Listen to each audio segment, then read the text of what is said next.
اگر راستہ خوبصورت ہے تو معلوم کرو کہ کس منزل کو جاتا ہے، لیکن اگر منزل خوبصورت ہو تو راستے کی پرواہ نہ کرو۔ اختلاف کے باوجود احترام سے پیش آنا بہترین تربیت کی دلیل ہے۔ قدر کرنی ہے تو زندگی میں کرو۔ چہرے سے کفن اٹھاتے وقت تو نفرت کرنے والے بھی رو پڑتے ہیں۔ اپنے آپ کو عزت دو گے تو دوسرے آپ کا احترام کریں گے۔ جسمانی امراض پرہیز سے جاتے ہیں اور روحانی امراض پرہیزگاری سے۔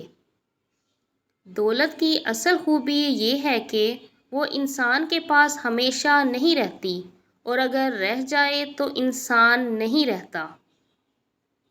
غصہ ہمیشہ بے وقوفی سے شروع ہوتا ہے اور شرمندگی پر ختم ہوتا ہے۔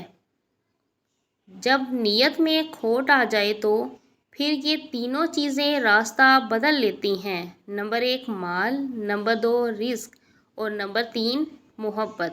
کچھ باتوں کا جواب صرف خاموشی ہوتی ہے، اور خاموشی بہترین جواب ہے۔ ایسی خوشی سے بچو جو دوسروں کو دکھ دے کر حاصل ہو۔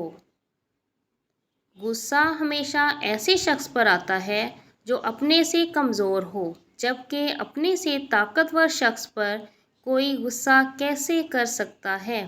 بدلہ لینے سے پہلے یہ ضرور دیکھ لیا کرو کہ تم اپنے اللہ کے نزدیک کتنے قصوروار ہو۔